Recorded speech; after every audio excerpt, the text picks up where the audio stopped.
사도신경으로 신앙 고백드리겠습니다. 나는 전능하신 아버지 하나님 천지의 창조주를 믿습니다. 나는 그의 유일하신 아들 우리 주 예수 그리스도를 믿습니다. 그는 성령으로 잉태되어 동정녀 마리아에게서 나시고 본디오 빌라도에게 고난을 받아 십자가에 못 박혀 죽으시고 장사된 지 사흘 만에 죽은 자 가운데서 다시 살아나셨으며 하늘에 오르시어 전능하신 아버지 하나님 편에 앉아 계시다가 거기로부터 살아있는 자와 죽은 자를 심판하러 오십니다. 나는 성령을 믿으며 거룩한 공교회와 성도의 교제와 죄를 용서받는 것과 몸의 부활과 영생을 믿습니다. 아멘. 찬송가 436장입니다. 436장. 나 이제 주님의 새 생명 얻은 몸.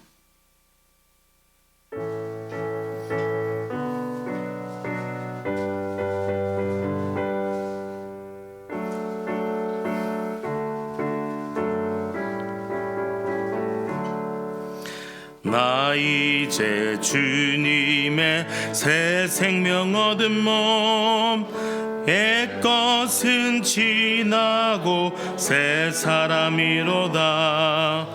그 생명 내 맘에 강같이 흐르고 그 사랑 내게서 해같이 빛난다. 영생을 누리며 주 안에 살리라. 오늘도 내일도 주 함께 살리라. 주 안에 감추인 새 생명 얻으니 이전에 줬던 것 이제는 값없다. 하늘의 은혜와 평화를 맛보니 찬송과 기도로 주 함께 살리라. 영생을 누리며 주 안에 살리라. 오늘도 내일도 주 함께 살리라. 잔천도 초목도 새 것이 되었고 죄인도 원수도 친구로 변한다. 새 생명 얻은 자 영생을 누리니 주님을 모신 맘 새 하늘이로다.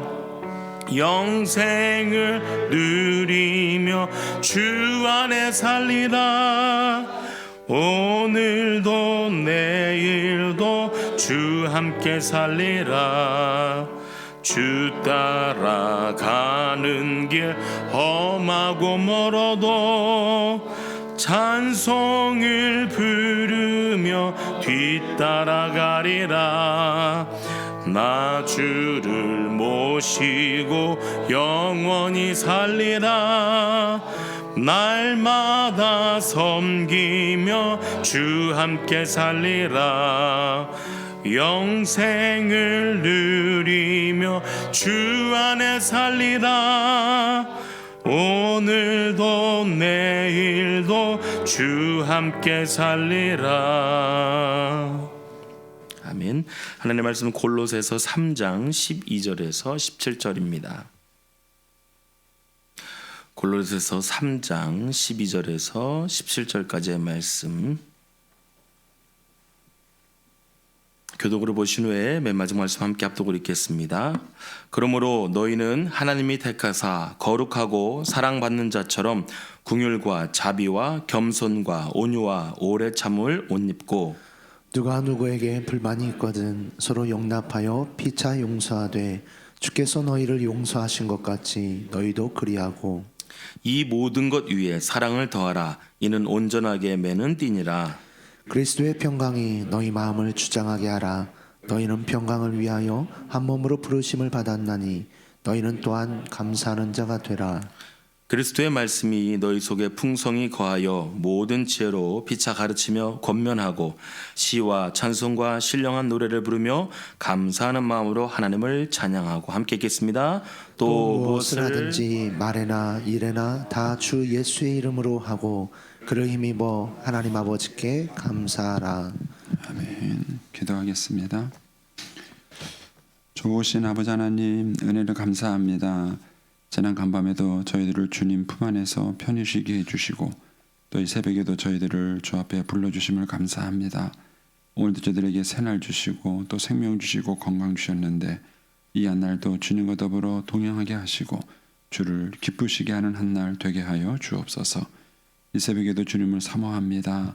말씀과 기도 가운데 저희들을 만나주시며 주의 성령으로 충만케 하여 주옵소서.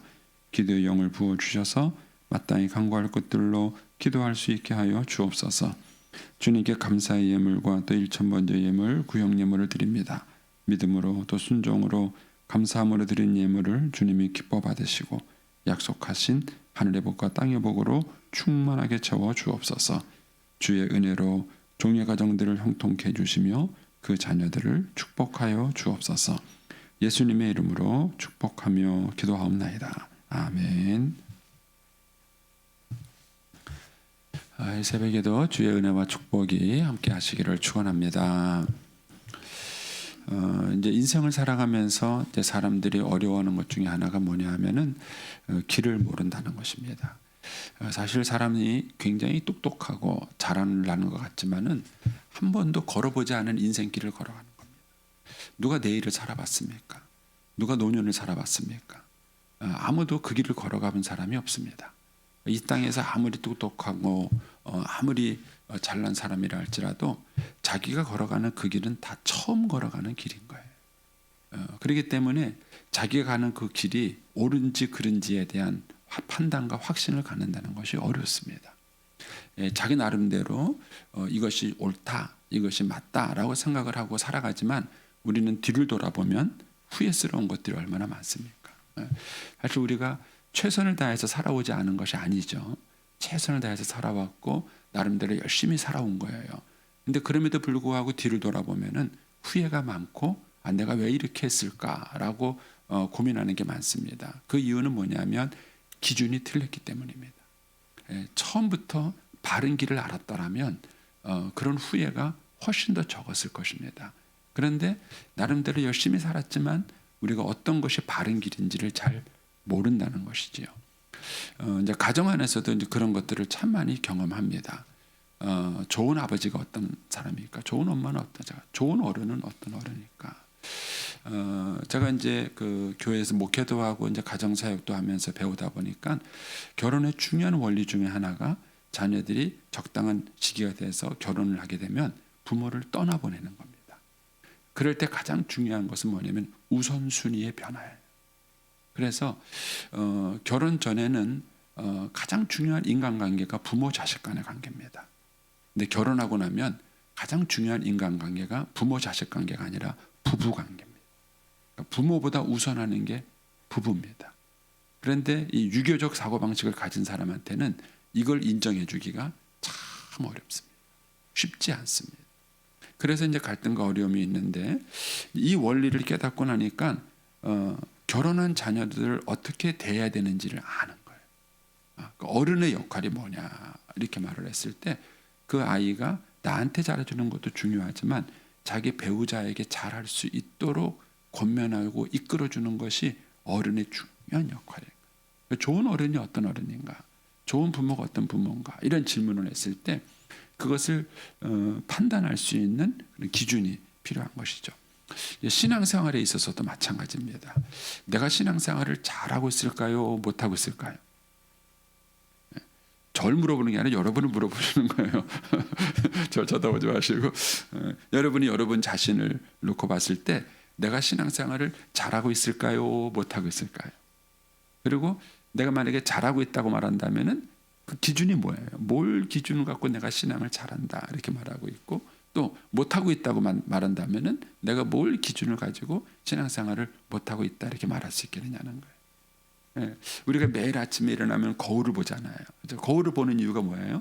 그 거울을 보서 지금의 내 모습을 평가하기 위한 거예요. 그래서 머리가 흐트러졌네, 옷이 잘못됐네, 이게 뭐가 묻었네. 이 거울을 보면서 자기를 이렇게 보고 고치지 않습니까? 우리에게도 그런 게 필요한 거예요. 신앙생활에도 거울이 필요해요. 그래서 매일 그 거울을 보면서 내가 지금 제대로 신앙생활을 하고 있는가? 내가 지금 정말 믿음으로 살고 있는가? 이런 것들을 비춰볼 수 있는 거울이 필요한 것이죠. 그런데 우리 한국교회 신자들의 그 실수가 뭐냐면은 이 거울이 자기 경험이라는 거예요. 자기 경험이라는 거죠. 그러니까 자기의 경험을 가지고 자기 신앙을 판단하는 거예요. 굉장히 어리석은 자가 되는 것이죠. 좋은 거울은 뭐냐? 그게 말씀의 거울입니다. 그러니까 오늘 이 본문이 무슨 말이냐면은 새 사람을 입으라. 그러므로 이렇게 시작되는 거예요. 새 사람을 입었다는 얘기는 옛 사람을 벗어버리고 거듭나고 구원받아서 새로운 신자들로 살아가는 거예요. 그 새 사람을 입으라는 얘기는 이런 사람이 되라 이런 얘기입니다. 이런 사람이 되라.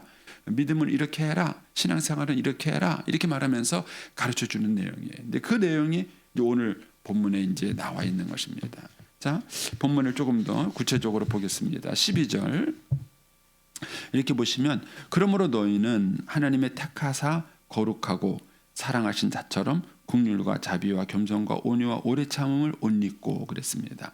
여기에서 중요한 단어가 뭐냐면은 뭐뭐하는 자처럼입니다. 자처럼.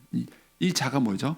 하나님의 택하신 자처럼, 하나님이 거룩하고 사랑받는 자처럼, 이렇게 자처럼이라는 말이 나오죠. 신앙생활에 있어서 가장 중요한 기본적인 것은 뭐냐면은 뭐뭐하는 자처럼입니다. 이 자처럼이라는 게 뭐죠?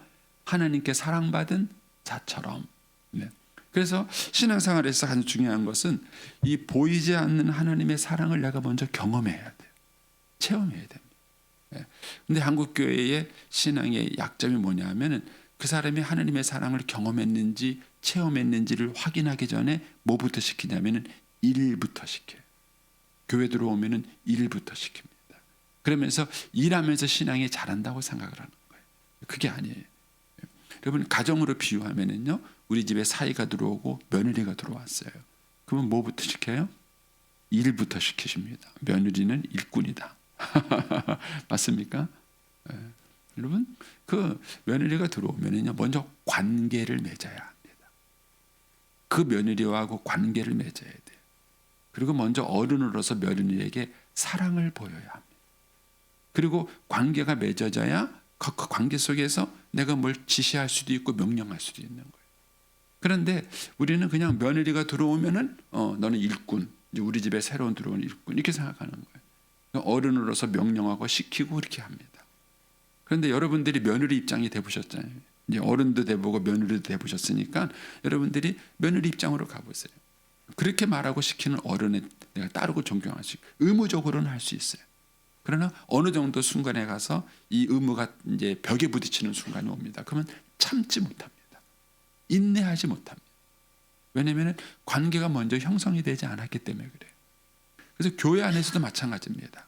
교회 안에서도 우리가 신앙생활을 할 때 중요한 것이 뭐냐면 저 사람이 하나님의 사랑을 받은 경험이 있는 사람인가, 은혜의 체험이 있는 사람인가, 우리로 말하면 중생하고 거듭난 사람인가, 그런 것들을 먼저 확인하셔야 됩니다.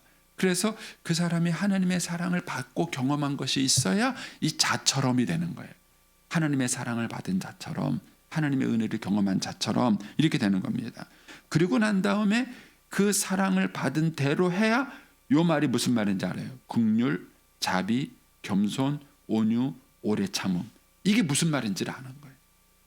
우리는 이 단어를 우리 목사들도 실수를 했어요. 목사들도 설교하실 때 목사님들 가만 보니까는요, 국어 사전을 가지고 이걸 설명을 해요.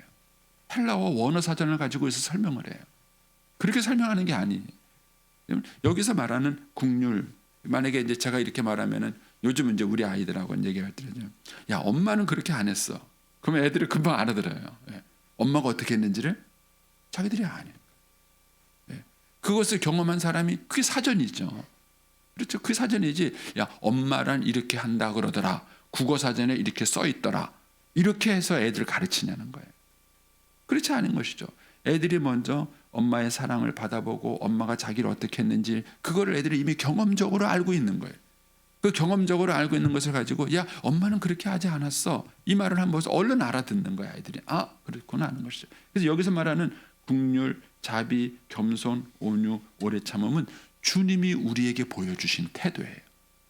그래서 주님이 우리를 보여주실 때 우리를 긍휼하게 보셨어요. 불쌍하게 보셨습니다. 며느리가 실수했습니다. 괘씸합니까? 이것이 시집 올 때 뭘 벼갖고 왔냐? 이 버릇없는 년 같으니라고 이렇게 생각하세요? 아니면은 안 돼 보이세요? 어느 쪽이 먼저세요? 어느 쪽이 먼저세요? 아유, 네가 아직 인생도 잘 모르고 살림도 잘 모르고 낯선 집에 시집 와가지고 네가 이렇게 적응한다는 게 얼마나 어렵냐? 참 안 됐다. 이게 먼저 아니십니까? 저는 이제 목회자로서 출발할 때 아무 준비도 없고 자격도 없는 사람이 목회자로 부름 받았어요. 하는 것마다 두렵고 하는 것마다 무섭고 다 미숙하기가 그지없어요. 근데도 주님은 끊임없이 저를 긍휼히 여겨주셨어요.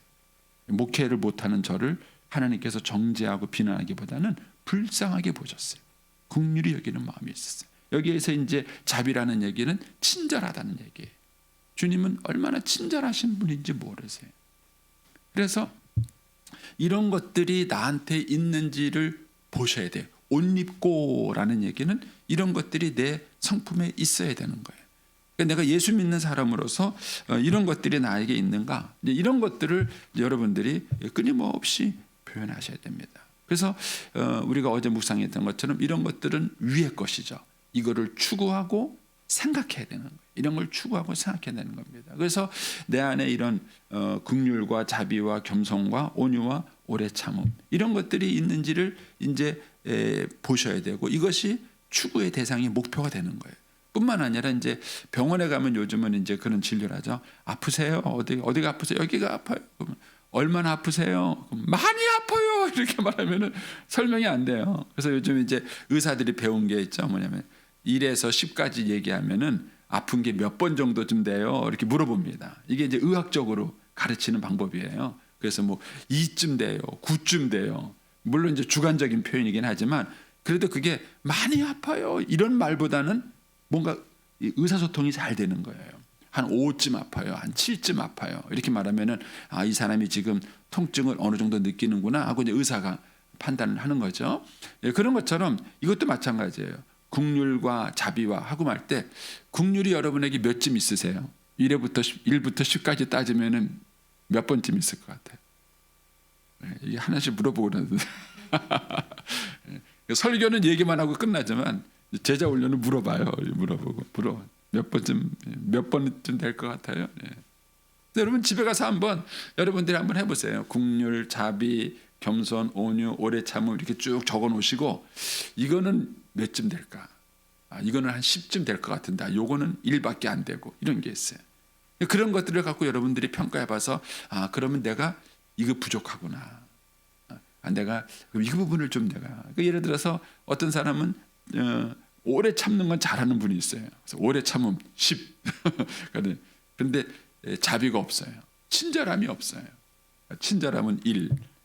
그러면 이제 올해 신앙의 목표는 뭐예요? 예? 내가 친절함을 좀 더 배워야 되겠다. 내가 친절함을 더 훈련해야 되겠다. 이런 거예요. 이게 신앙의 성숙이에요. 그래서 이것을 가지고 끊임없이 우리가 이제 우리 자신의 모습을 비춰봐야 되죠. 그러면서 13절에 재밌는 말 하잖아요. 누가 누구에게 불만이 있거든. 그렇죠. 불만 많잖아요. 우리는요. 남편한테 불만이 있고 아내한테 불만 있고 자식 새끼들한테 불만이 있고. 그렇죠. 이제 뭐 교회에서도 불만이 많잖아요. 네.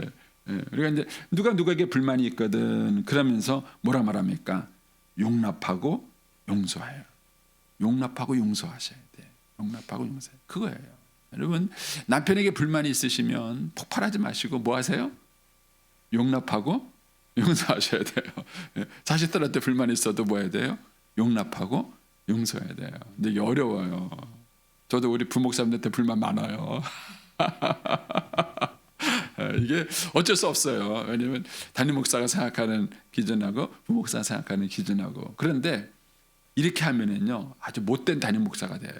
왜냐하면 매일 불만하고 부교육자들은 열심히 일을 하는데도 만족스러워하지 못하고 매일 불만하고 뭐 불평하고 지적질하고 그렇게 되는 거죠. 싸나운 사람이 되는 거예요. 그런데 이 말씀의 거울을 비춰보면 뭐 하라요? 용서하고 용납해야 돼요. 마음에 안 들어도 아유 용서하고 용납하고 그렇게 하는 거예요. 그게 제자예요. 그게 이제 신앙생활인 것이죠. 그러면서 뭐라고 말을 합니까? 주께서 너희를 용서하신 것 같이. 이게 위에 있는 뭐뭐하는 자처럼과 똑같은 뜻이에요. 예? 주께서 너를 용서하신 것 같이.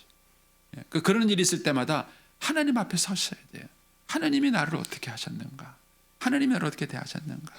그러니까 나도 실수가 많고 부족함이 많고 연약함이 많고 그렇지만은 그 하나님이 나를 어떻게 하셨냐면 끊임없이 용납하시고 끊임없이 용서하신 거예요.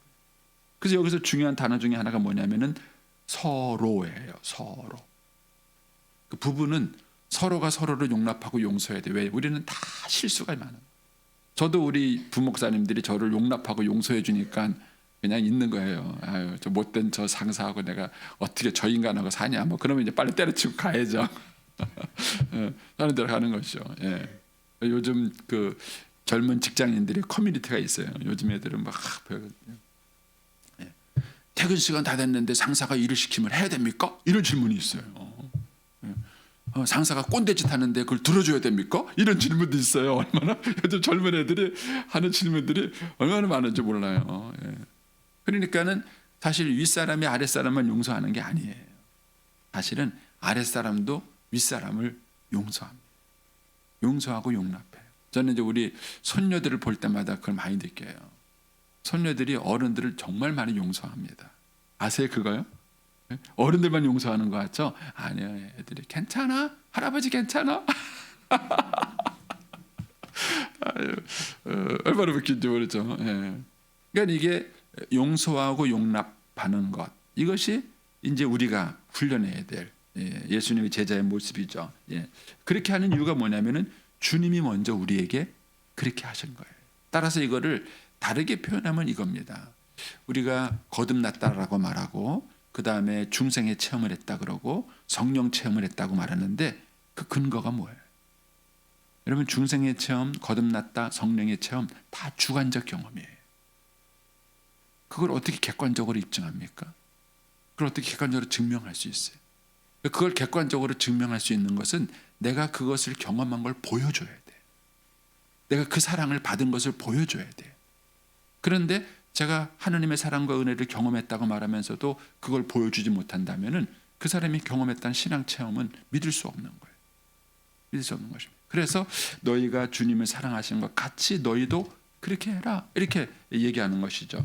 그러면서 14절에 이 모든 것 위에 사랑을 더하라. 예. 그러니까는 긍휼, 자비, 겸손, 온유, 오래 참음은 사랑이 아니에요. 예. 이것도 하고 여기에다가 사랑을 더하라는 거예요. 여기에다가 사랑을 더하라는 것입니다. 그래서 사랑은 이것보다 훨씬 더 적극적이고 풍성한 개념이라는 사실을 한번 묵상을 하시면 좋겠습니다. 그러면서 이제 15절 이하에서 이렇게 말하죠. 그리스도의 평강이 너희 마음을 주장하게 하라. 그냥 명령형만 보겠습니다. 그 다음에 15절 끝부분에 너희는 또한 감사하는 자가 되라. 그 다음에 16절에 그리스도의 말씀이 너희 속에 풍성하게 거하게 하라. 그 다음에 가르치고 그 다음에 부르고 노래를 부르고 17절에 하나님께 감사하라. 이렇게 얘기가 나와요. 그럼 이제 이거를 이제 자기에게 적용하는 말로 바꿔보면 됩니다. 처음에는 그리스도의 평강이 너희 마음을 주장하게 하라. 그러면 신자가 내가 신앙생활을 잘하고 있는지 못하고 있는지를 가장 쉽게 판별할 수 있는 것 중에 하나가 뭐냐면 내 안에 평강이 있는가 하는 거예요. 평강이 있는가.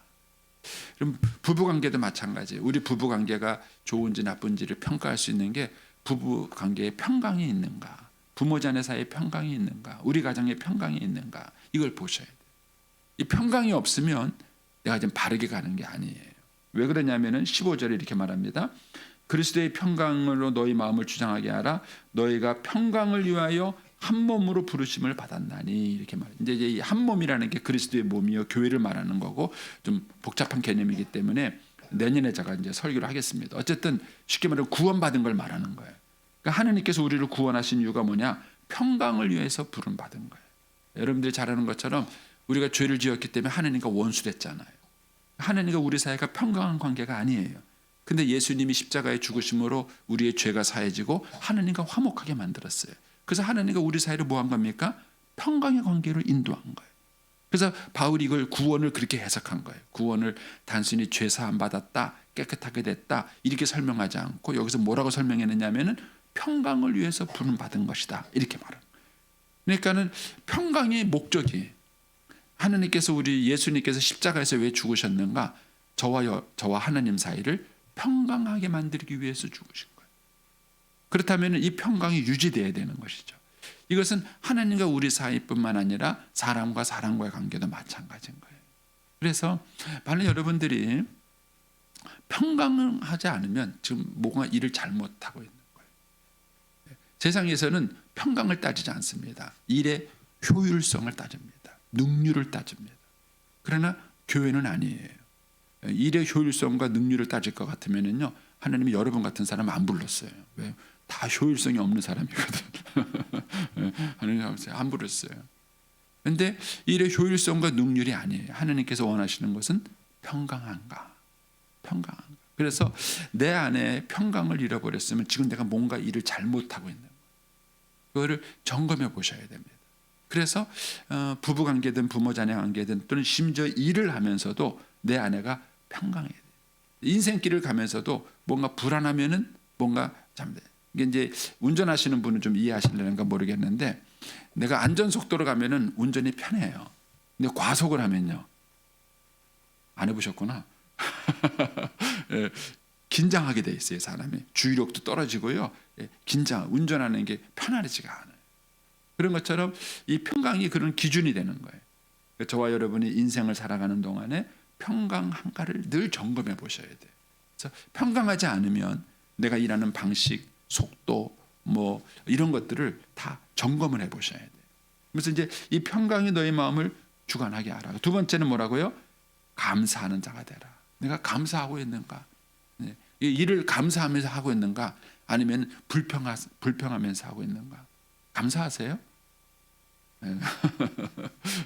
여러분들이 하는 모든 일들이 감사로 해야 그게 힘이 들지 않아요.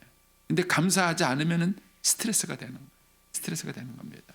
그래서 여러분들이 뭐 살림을 하는 거든 직장에서 일을 하는 거든 무엇이든지 간에 그게 감사가 돼요. 새벽기도 나오는 게 감사하신가요? 그러면 새벽기도가 힘들지 않아요. 힘들지 않습니다. 그런데 이 새벽기도가 나오는 게 감사하지 않으면 이게 짐이 되는 거예요. 스트레스가 되는 것이죠. 그래서 감사하는 자가 되라. 그 다음에 16절에 그리스도의 말씀이 너희 속에 풍성히 거하여, 이게 거하게 하는 게 먼저예요. 그 다음에 모든 지혜로 피차 가르치며 그랬습니다. 이 얘기는 하나님 말씀이 내 안에 풍성한지 풍성하지 않은지를 어떻게 알 수 있느냐? 내가 말씀을 가지고 다른 사람을 가르칠 수 있는지 없는지를 보면 돼요.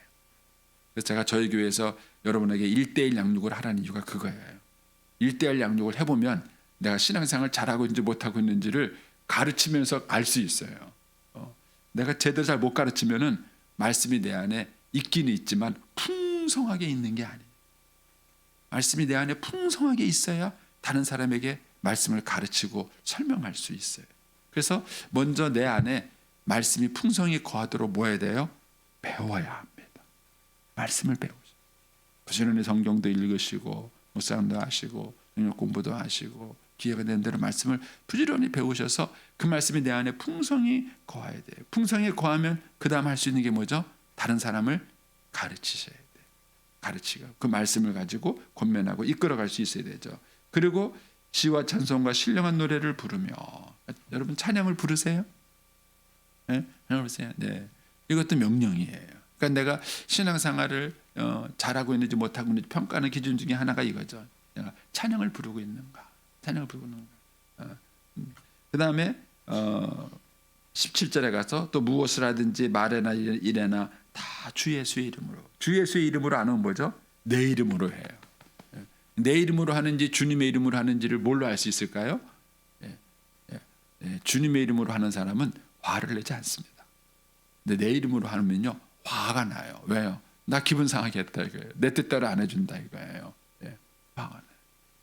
근데 우리가 주 예수의 이름으로 하게 되면은요, 이제 서둘지 않고 기다릴 수 있어요.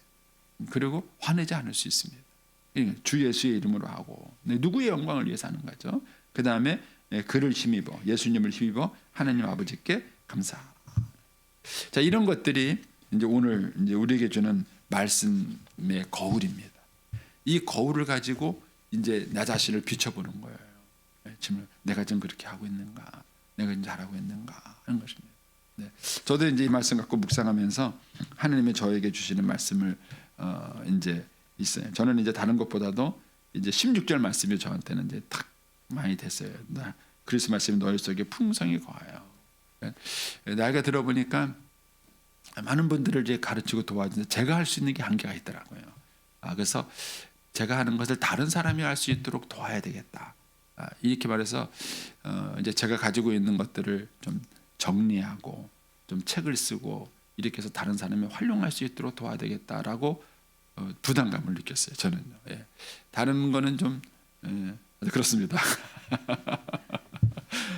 제가 이제 말씀의 거울에 비춰본 거죠. 말씀의 거울에 비춰보니까 이게 지금 흐트러진 거예요. 저는 이거를 좀 이렇게 고쳐야 되겠다. 이렇게 제가 생각을 한 것입니다. 그래서 여러분들이 저와 여러분이 신앙생활하면서 오늘 이렇게 말씀의 거울에 우리 자신을 비춰보고 새 사람을 입으라 하는 게 뭔가요? 저는 이제 이 말씀을 읽으면서 목회자로서 크게 도전받는 게 그거예요. 뭐냐면은 사도 바울이 골로새 교인들의 신앙을 지도하면서 그 신앙 지도가 굉장히 구체적이라, 피상적이고 추상적이지 않습니다. 그 얘기는 사도 바울이 먼저 그런 믿음의 삶을 살았기 때문에 이렇게 권면할 수 있는 이런 얘기를 지도해 줄 수 있고 얘기할 수 있습니다.